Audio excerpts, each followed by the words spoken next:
Well, that's precisely what we're tackling today in our deep dive. No. We've got some really interesting stuff here. Info about the Recover digital growth ecosystem. Hmm. And this guide called One Recover's Trailguide that seems packed with insights. Yeah, and our goal really is to kind of cut through all that noise, pull out the core ideas, the actionable stuff from these sources. Right, give you a clear path to understanding how to actually start, and maybe more importantly, how to sustain real personal growth. Think of it as your shortcut. We're doing the deep dive so you get the key strategies, things you can use right away without feeling totally swamped. Perfect. Okay, so let's unpack this Recover ecosystem first. What's the big idea here? Well, Recover seems to offer a pretty refreshing take. It's less about chasing some, flawless ideal. Which sounds exhausting. Right.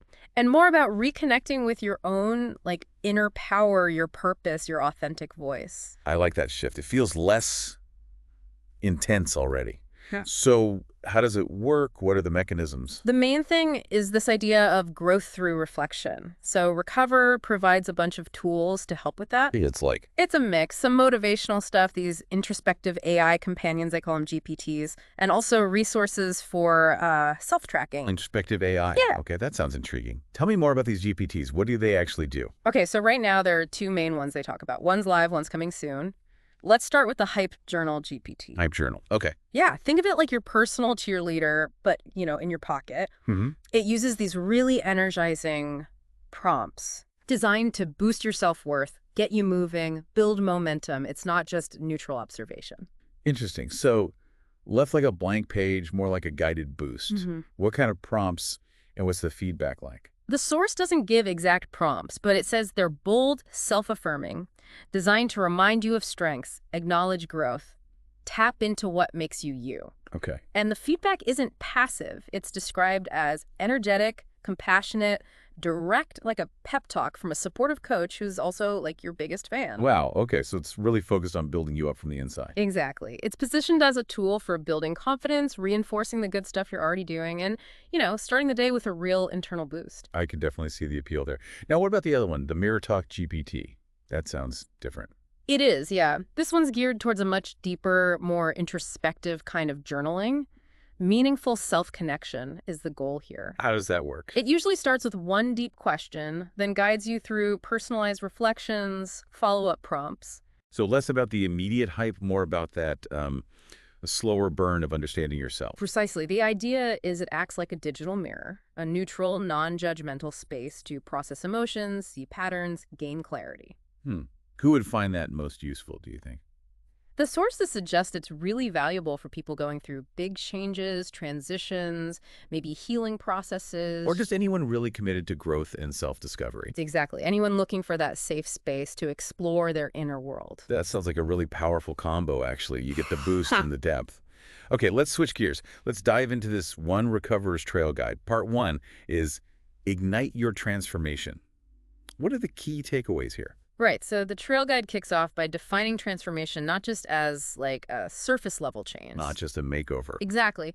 But as a fundamental journey, reshaping mindset, habits, behaviors, all leading to a more fulfilled life. And it jumps right into the importance of small actions, doesn't it? Absolutely. It really hammers home the power of consistent small steps. The idea that these little improvements, day after day, They compound. yeah, they compound over time, generate really big results. It's that compound effect, but for habits. Like saving tiny amounts, it adds up. So the message is definitely not change everything overnight. No way. And it also stresses valuing the process. The journey itself is where the real learning happens. So engage with that. Don't just fixate on the finish line. That's such a good reminder. It's easy to get tunnel vision on the after and miss the during. So how does it suggest we prepare? It prompts you to do some honest self-assessment first. Where are you now? Where do you want to evolve? Mm-hmm. And then, vividly envision that future self. What does the next version of you look like, feel like? A bit of future self-work. Okay. Precisely. And then, crucially, setting clear intentions, defining your goals. Writing them down makes them feel more real, more like a roadmap. Absolutely. Writing it down makes a difference. And the last bit in this section, commitment. Yes, making a firm commitment. It acknowledges it takes dedication, perseverance, and importantly, self-compassion. You're going to stumble. That's okay. All right, so reflect, set intentions, commit. Got it. What's next in the Trail Guide? Part 2. Part 2 is called Decide It's Time and Light the Fire. This is about really digging into your motivation, finding your why. Your core reasons. Yeah, those deep-seated reasons fueling the change, knowing that why is your fuel when things get tough. Think about a big change you made, what kept you going. That's your why. That really resonates. If the why isn't strong enough, it's easy to drift. What else? It talks about recognizing and confronting those self-defeating avoidance habits, the things we do to kind of numb out or sidestep challenges. Oof, yeah, bringing those into the light, that can be uncomfortable. It often is. The guide also pushes for embracing your authentic self, dropping the masks. Authenticity fosters real connection, and it's essential for growth. Shedding the pretense. Okay. Exactly. Then it gets practical.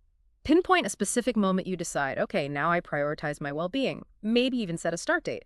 Define your time. Make it concrete. Imminent. Right. And build anticipation.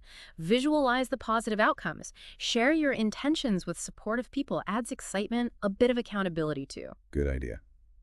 And finally, goals. Yeah, ambitious but smart goals. Specific, measurable, achievable, relevant, time-bound. Gives you clear direction. Okay. Found your why. Set your SMART goals.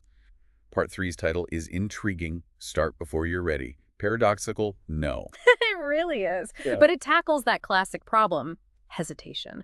Waiting for the perfect moment that, let's face it, never arrives. Right.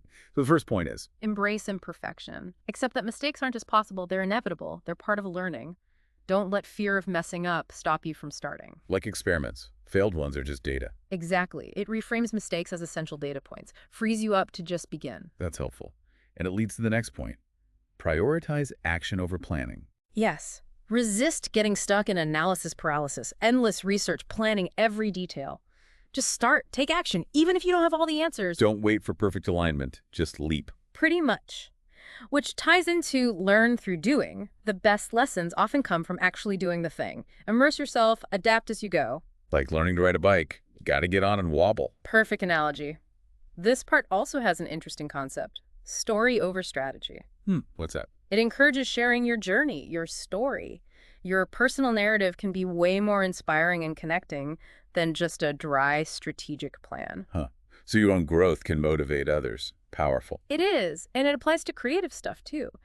Don't wait for perfection. Start writing, creating, sharing, even if it's rough. Get it out there. Rather than hoarding it until it's perfect, which might be Ooh, never. Precisely. And the last point sums it up. Fumble and grow.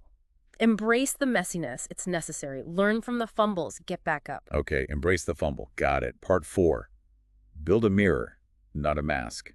What's the core idea? This is all about self-awareness and authenticity. It starts with explore self-reflection. Regular introspection is key to understanding your values, beliefs, motivations. It's the foundation. Really looking inward, honestly. Exactly. Then differentiate image and identity. See the difference between the mask you show the world and your true inner self. Strive for alignment. Being congruent, true inside and out. Yes. And also assess personal strengths. Know what you're good at, your talents, your positive qualities. Leverage those. Build on them. Focus on your assets. Right. And this part brings in practical tools. Gratitude journaling for appreciation and hype journaling, tying back to that GPT for celebrating wins and building confidence. Actively cultivating that positive inner voice. Precisely. The final point here is key. Listen to yourself. Develop that ability to hear and trust your intuition, your inner voice. Make choices aligned with you. Trusting your inner compass. Okay. Part 5 tackles challenges. Turn pain into practice. How does it approach this tricky area? It starts with shift your perspective. When stuff gets hard, move from why me to, okay, what now? Frame adversity as a catalyst for growth. Finding agency even when things are tough. Exactly. Then embrace learning. Actively look for the lessons hidden in painful experiences. Every setback has teachable moments. Seeing the growth potential even in the struggle. Yes. And establish a practice reflection.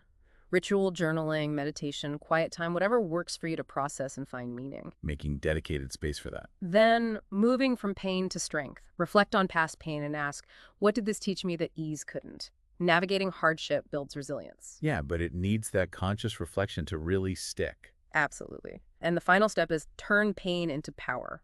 Use that hard-won self-knowledge, not just for your own resilience, but maybe to help others too. Transforming it into something meaningful. Yeah. Okay, part 6. Drop the shame loop. Sounds crucial. Oh, it is. It starts with redefine mistakes. See them not as failures, but as data points. Analyze them objectively to learn and improve. Take the sting out. Look at them analytically. Yes. And crucially, practice self-compassion.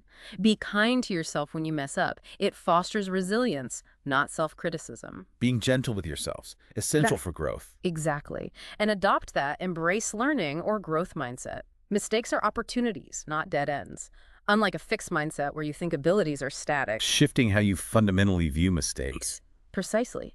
It suggests a practical exercise, too. Take a recent mess up and try seeing it from others' perspectives. Gives understanding without self-attack. Ooh, that's a useful technique. Perspective shift. It is. It reinforces learn and improve. Use setbacks to refine your approach. And the final, vital point, move beyond shame. Reflect, learn, then let the shame go. Don't stay stuck. Letting go of that paralyzing self-blame. Okay, part 7 shifts focus. Make the process the point. What's this about? It's about appreciating the journey, not just the destination.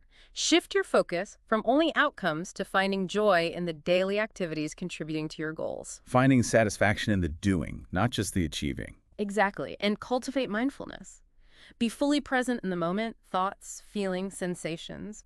Enhances appreciation, reduces stress. Being fully here now. Yes. And critically, practice self-care.